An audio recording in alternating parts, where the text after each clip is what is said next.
살다 보면 참 다양한 사람을 만납니다. 그 많은 만남 중에 어떤 경우는 큰 의미 없이 그저 스쳐 지나가는 만남이 될 수도 있겠죠. 그런데 어떤 만남은 굉장히 중요하고 의미 있는 만남이 되기도 합니다.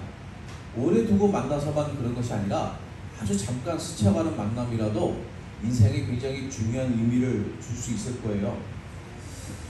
그런 의미가 때로는 좋은 의미일 수도 있습니다.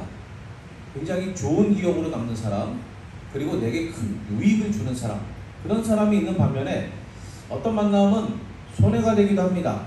나에게 좋을 것이 하나도 없는 그런 만남이기도 해요. 운전하시는 분들, 길에서 어쩌다 만나시는 분들 많죠? 운전하다가 서로 화가 나서 차를 세우고 삿대질을 하고 화를 내면서 싸우기도 합니다. 그 사람 다시 만날 일이 얼마나 되겠습니까? 그 짧은 만남이지만 굉장한 불쾌감과 마음의 상처를 주겠죠. 서로가 서로에게 그럴 거예요. 그렇지만 어떤 만남은 굉장히 행복합니다. 짧은 만남이라도 아주 내게 큰 유익을 줍니다. 어느 건물로 들어갈 때에 닫히는 문을 살짝 잡아준, 얼굴도 알지 못하는 그 사람, 그 한 사람으로 인해서 하루가 기분 좋았던 적 없습니까? 가끔씩 그래요. 저희 고객센터에 전화를 할 때가 있습니다. 그럼 이제 상담원이 전화를 받잖아요. 보통 전화를 끊을 때 예 감사합니다 이러고 끊어요. 그리고 가끔씩 예 좋은 하루 보내세요 이렇게 끊습니다. 그러면은 제가 좋은 하루 보내세요 라고 할 때에 그 수화기 너머에 상담원이 좀 놀라는 뉘앙스가 느껴져요. 평상시에 보통 다른 고객들이 이렇게까지 인사를 친절하게 하는 경우는 별로 없더라 하는 거죠. 정말 아주 짧은 한마디, 해도 되고 안 해도 되는 그런 한마디지만 누군가에게는 하루를 기분 좋게 만들 수도 있을 거라는 생각이 듭니다. 여러분에게도 아주 매우 유익한 만남을 주었던 사람, 또는 아주 불쾌하고 고통스러운 만남을 주었던 사람 아마 떠오르실 거예요. 우리가 그런 만남 중에서 어떤 만남을 선택할 것인가, 선택할 기회가 우리에게 있다면 어떤 선택을 하겠습니까? 내 마음에 상처 준 사람 꼭 다시 보고 싶다, 이런 생각 드십니까? 물론 내가 그때 더 한마디 쏘아붙이지 못한 것이 너무 분이 풀리지 않아서 반드시 다시 만나면 꼭 이 말을 해주고 싶다, 이럴 수도 있겠죠. 그러나 안 볼수록 좋잖아요. 그런 만남은 아마 우리가 선택할 수 있다면 나에게 유익을 준 만남, 나 기분 좋게 해준 사람, 내게 큰 도움을 준 사람, 그런 사람을 다시 만나고 싶을 것 같아요. 어떤 경우는 당장은 유익하지 않을지 모르지만 시간을 두고 점점 유익해지는 그런 만남도 있을 수 있죠. 제가 이번에 아버지 장례에서 그런 만남을 많이 경험했습니다. 제가 모교회를 떠난 지가 27년이 됐어요. 지금까지 연락하면서 지내는 관계도 있긴 있지만 사실 거의 대부분 모교회에서 알고 지냈던 대부분의 사람들은 27년 동안 연락을 하지 못한 사람들입니다. 그 중에는 30년 가까이 연락하지 못한 사람들도 있겠죠. 그런데 그런 분들이 장례식장에 찾아와 줬어요. 물론 부모님도 그 교회를 다니셨기 때문에 아버지 어머니를 보고서라도 오신 분들이 계시긴 하겠지만 그 중에는 아버지 어머니와는 별로 접점이 없고 저와 친분이 깊었던 분들이 많이 있거든요. 거의 30년 가까이 연락 한 번도 하지 못했던 제자들이 찾아와 주어서 정말 많이 놀랐습니다. 제가 그 교회를 떠나기 전에 먼저 그 교회를 떠나고 한 번도 연락이 닿지 않았던 친구도 찾아와 주어서 너무나도 놀랐어요. 제가 어렸을 때에 교회 남집사님이라는 관리집사님이 계셨는데 그분은 교회 애들은 다 남씨예요. 남녀와이! 하고 불러가지고 청소하시다가 빗자루 주시면서 여기 쓸어라! 그러면은 같이 쓸어둬요. 계단도 같이 닦고 뭐 이렇게 했습니다. 그분이 오셨어요. 깜짝 놀랐습니다. 그분이 말씀하셨어요. 남녀와이! 하고 부르던 그 기억이 나서 오셨다는 거예요. 얼마나 고마운지 몰라요. 지난 주일에는 예배를 다 마치고 오후에 다 마치고 아버지 명의로 되어 있는 내용들을 정리를 하려고 본가에 또 올라갔습니다. 근데 마침 제 모교회 동기 아버지가 돌아가셨다는 부고를 접했어요. 동기들이 있는 단톡방에 소식이 올라왔습니다. 사실 그 친구도 30년 가까이 연락을 하지 못했던 친구예요. 그리고 제 부친의 장례에 그 친구가 와준 것도 아닙니다. 그런데 제가 아버지 장례 뒤의 일들을 정리하려고 마침 본가에 가는 길에 그 장례식장이 있어요. 원래라면 멀어서 갈 수도 없었겠지만 때마침 딱 그날 전날 밤에 돌아가셔서 그날 하루를 장례식장에서 보내고 월요일이면은 발인을 합니다. 제가 월요일까지는 거기 있었지만 발인을 하는 그 상황에 가기는 어려웠어요. 근데 마침 올라가는 부모님 댁까지 가는 그 길에 장례식장을 들를 수가 있게 됐잖아요. 아, 하나님께서 저 친구의 아버지 장례식장에 가라고 나를 보내시는 것 같다 하는 생각이 들었어요. 제가 찾아가니까 그 친구도 깜짝 놀랐어요. 다른 교회에 지금 남아있는 친구들은 예배 끝나고 벌써 낮에 왔다 갔고, 저는 밤이 다 되어서 찾아갔는데 제가 올 줄은 그 친구도 생각지도 못했던 거죠. 게다가 그 친구도 단톡방에서 제 아버지의 부고를 접했는데 오지 못했잖아요. 물론 본인 아버지 요양병원, 요양원 이렇게 막 옮겨다니면서 모시느라고 너무 분주하고 힘들었어요. 그 친구도 오고 싶어도 올 수 없었겠지만 자신이 찾아오지도 못했고 내가 멀리 있다라는 이야기도 들었고, 근데 어떻게 찾아왔는지 깜짝 놀란 거죠.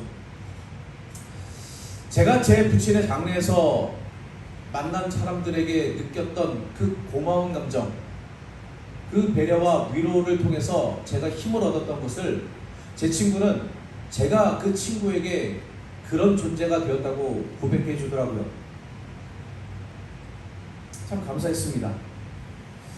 장례를 마치고 친구가 문자를 보냈어요. 찾아와줘서 너무 고맙다. 깜짝 놀랐다. 네가 나를 배려해 준 것처럼, 나를 위로해 준 것처럼 나도 다른 사람을 위로해 주는 삶을 살아야겠다. 사실 그 친구가 저한테 보낸 그 문자의 내용은 제가 제 아버지의 장례를 치르면서 저를 위로해 준 분들을 통해 제가 느낀 감정이었어요. 제가 받은 교훈이었습니다. 사실 그렇죠. 우리는 우리 자신이 받은 유익에 관심이 많아요. 나를 유익하게 해주는 사람에게 관심이 많습니다. 그런데 이번에 겪은 일을 통해서 누군가에게 유익을 받기를 원한다면, 또 누군가로부터 유익을 받았다면 유익을 또한 흘려보내는 사람이 되어야 돼. 누군가에게 유익한 존재가 되어야 한다는 것을 너무 깊이 깨달았어요. 내가 받은 유익은 반드시 다른 사람에게 흘러가야만 합니다. 모압이 이스라엘을 배반했어요. 이스라엘 왕 여호람은 모압을 공격하려고 했습니다. 여호람 왕은 유다의 왕 여호사밧 그리고 에돔 왕과 동맹을 맺고 이 전쟁을 함께 했습니다. 그런데 모압으로 진격하던 중에 물이 없어요. 군사와 가축이 마실 물이 없는 겁니다. 뭐 식량이 없는 것 정도에 버틴다고 하지만 물이 없으면 살 수가 없잖아요. 우리가 읽은 본문의 앞에 2절에 보면은 여호람에 대한 평가가 나오는데, 그래도 긍정적인 것은 그의 아버지인 아합 정도는 아니었다 하는 거예요. 아합이 섬겼던 바알은 섬기지 않았다. 그런데 이게 끝이 아닌 게 문제입니다. 그는 바알을 섬기지는 않았지만 3절에 보면 여로보암의 죄를 따랐다. 다시 말하면 금송아지를 만들어 섬겼다는 겁니다. 아버지가 바알의 우상을 세웠어요. 그거는 제거했습니다. 그건 잘한 거예요. 그러나 더 나아갔어야 되는데 금송아지 우상을 섬긴 겁니다. 더 나아가지 못한 거예요. 하나님께서는 금송아지를 섬긴 여로보암에게 그의 가문 전체가 처참하게 몰락할 것이라는 저주의 예언을 하셨습니다. 그리고 그 예언 그대로 다 이루어졌어요. 그러면 여호람의 한 행동은 어떤 행동입니까? 여호사밧이 가문의 멸망을 당한 것처럼 그도 가문의 멸망을 당할 만한 죄를 하나님께 지은 거예요. 그만한 죄에 빠져 있었다는 겁니다. 그런데 군사와 가축을 먹일 물이 없으니까 뭐라고 말합니까? 갑자기 하나님을 찾습니다. 하나님께 구하는 게 아니에요. 뭐라고 이야기합니까? 하나님께서 이 세 왕을 모아다가 모압 왕의 손에게 넘기려고 한다는 거예요. 우리를 죽이려고 여기 데려오셨다. 왜 그거는 하나님입니까? 지금까지 하나님과 상관없이 살다가 우상을 섬기면서 살다가 이제 와서 고난에 대한 책임은 하나님 탓을 하는 거예요. 하나님이 계시다고 믿지도 않았는데 고난을 겪을 때에는 하나님이 나에게 이 고난을 주었다. 적반하장이죠. 그러나 우리도 이럴 때가 많아요. 내 마음대로 정하고 내 마음대로 다 저질러 놓고 막상 벽에 부딪히면 하나님 왜 저한테 이러십니까? 왜 저에게 이런 고난을 주십니까? 사실 물어보지도 않았잖아요. 하나님의 뜻을 진지하게 구하지도 않았잖아요. 기도했다고 했지만 사실 이미 결정은 다 내리고 기도하지 않습니까? 그러면서도 정작 문제를 만날 때는 하나님 탓을 한단 말이에요.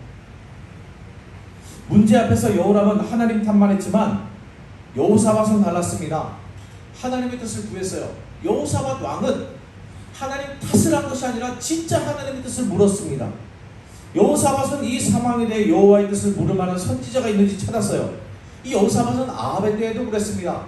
아합과 함께 전쟁에 나아갈 때에도 여호사밧은 하나님의 뜻을 먼저 여쭈어 봅시다 이렇게 제안했어요. 이번에는 전쟁에 나가기 전에 먼저 하나님의 뜻을 묻지는 못했습니다. 그러나 어려움을 만나자 무리 없이 진짜 하나님의 뜻을 여쭤보자고 해요. 우상을 섬기다가 문제를 만나니 하나님 탓만 하는 여호람과는 너무 대조적이지 않습니까? 자, 그러면 하나님의 뜻을 여쭈어 본다면 선지자는 어떤 태도를 보여야겠습니까? 하나님이 이 상황에 어떤 뜻을 가지고 계십니까? 라고 물어본다면 선지자는 하나님의 뜻을 묻다니 잘했어! 칭찬하고 격려해야 하지 않겠습니까? 그러나 엘리사의 태도는 이상합니다. 엘리사는 이스라엘 왕 여호람에게 내가 당신과 무슨 상관이 있습니까? 당신의 아버지와 어머니의 선지자들에게 가시오! 당신은 하나님을 섬기지도 않으면서 이런 때에는 왜 나를 찾아옵니까? 하나님의 선지자인 나와는 아무 상관이 없지 않습니까? 이런 뜻이죠. 문전박대입니다. 여호람에게는 하나님의 말씀을 전할 필요도 가치도 없다고 단칼에 잘랐어요. 그러나 이어서 이렇게 이야기합니다. 내가 유다왕 여호사밧의 얼굴이 아니었다면 당신은 쳐다보지도 않았을 겁니다. 우리도 이렇게 말할 때 있죠. 상대가 마음에 안 들어요. 상종도 하고 싶지 않습니다. 부탁을 들어주고 싶지 않아요. 그러나 다른 사람 봐서 그의 아버지를 보아서든지 그의 친구를 보아서든지 또 다른 가족을 보아서든지 그 사람을 봐서라도 내가 당신을 보면 해주지 않겠지만 이 사람을 봐서라도 이 사람의 얼굴을 봐서라도 내가 당신 부탁을 들어주겠다 이럴 때가 있잖아요. 엘리사는 하나님을 버리고 책임은 하나님께 떠넘기는 여호람은 상대하고 싶지도 않았습니다. 그러나 정직하게 하나님을 섬긴 하나님을 사랑한 여호사밧의 얼굴을 보아서라도 하나님의 뜻을 전하겠다고 하는 거예요. 여호사밧을 생각해서 하나님께 기도한 엘리사에게 하나님께서는 골짜기에 샘을 많이 파라고 했습니다. 그 메마른 땅에 샘을 파면 뭘 하겠습니까? 그러나 하나님께서는 그것이라고 그대로 그 말씀대로 그대로 응답하셨고 밤이 지나 아침이 되자 물이 흘러와서 군사와 가축에게 먹일 물이 충분하게 공급되었습니다. 게다가 엘리사가 전한 하나님의 말씀을 보면 이후의 본문에서는 모압에서 크게 승리하는 상황까지 부어졌어요. 군사와 가축에게 먹일 물이 없다는 것 때문에 하나님을 찾았지만 하나님께서는 물을 주시는 것은 지극히 작은 일이고 이것보다 훨씬 더 큰 일, 너희가 구하지도 않은 놀라운 일을 내가 해주겠다 말씀하시고 그대로 다 이루신 거예요. 이게 누구 덕분입니까? 이 전쟁을 주도했던 이스라엘 왕 여호람 때문이 아니라는 거예요. 그는 하나님 앞에 불평만 해냈고 하나님은 그를 도와주실 뜻이 전혀 없었습니다. 그러나 하나님의 뜻을 진지하게 묻고 하나님의 뜻을 소중하게 생각하고 그 뜻을 따라가기를 원했던 여호사밧의 얼굴을 보아서 하나님께서는 그 군사와 가축 먹일 물을 주시고 전쟁에서도 승리하게 하셨습니다. 광야 메마른 땅에 물이 없어서 죽어야 할 사람들이 구원을 얻은 것, 그리고 전쟁에서 승리한 것은 하나님의 뜻대로 살려고 발버둥 쳤던 여호람 덕분, 여호사밧 덕분이었죠. 말씀드린 대로 누구나 자신에게 유익한 사람을 좋아합니다. 오직하면 요즘에는 그런 이야기를 해요. 돈 주면 형님이지. 평소에 막 걔는 이것도 엉망이고 저것도 엉망이고 걔는 못 쓰겠어 하는데 딱 봉투 주면은 형님 바로 나온다는 거예요. 그만큼 나에게 도움을 주고 유익을 주는 사람을 좋아한다는 겁니다. 안 그렇겠습니까? 저만 그렇게 좋아합니까? 다 좋아하시잖아요. 도움 주는 분들을 좋아하시죠. 그런데 반대로 생각해보면 어떻습니까? 나는 누군가에게 그렇게 유익을 주는 사람이냐 하는 거예요. 앞서 제가 제 부친의 장례와 친구 부친의 장례를 말씀드리고 친구가 보낸 문자 이야기를 하지 않았습니까? 배려받고 사랑받으니 큰 힘이 되었고 나도 더 다른 사람을 챙겨야겠다는 다짐을 한다. 그 친구의 말에 제 아버지의 장례를 치르고 제가 결단했던 내용, 그 마음이 다시 한번 떠올랐어요. 내게 유익을 주는 사람에 대한 고마움만큼 나도 누군가에게 유익을 주는 사람이어야 하지 않겠습니까? 무엇보다도 다른 그 어떤 유익보다도 하나님의 은혜를 전하는 통로가 되어야 하지 않겠습니까? 우리가 먼저 하나님 앞에서 정직하게 살고 하나님의 은혜를 누리기를 원합니다. 그래서 그 은혜가 흘러가는 통로가 되기를 원합니다. 하나님과 멀리 있는 사람이라도, 하나님과 상관없이 살아가는 사람이라도 우리가 그 사이를 놓는 다리가 되기를 원합니다. 하나님께서 내가 저놈은 구원하지 않을지 몰라도 너를 모아서 저놈에게 은혜를 베풀겠다 라고 말씀하실 만큼 하나님의 사랑이 우리를 통해서 흘러갈 수 있기를 간절히 원합니다. 우리의 기도로 우리의 가족과 우리의 이웃과 이 땅이 유익을 얻기를 원합니다. 점점 더 악해져 가고 점점 더 고통을 겪는 이 시대를 바라보면서 이 시대에 하나님의 사랑의 통로, 하나님의 은혜의 통로, 하나님의 축복의 통로가 되기를 원합니다. 고백하고 결단하고 그렇게 살아가는, 그래서 우리가 흘려보낸 만큼 하나님께서 새로운 은혜로 날마다 우리의 삶에 채우시는 놀라운 기적을 경험하기를 원합니다.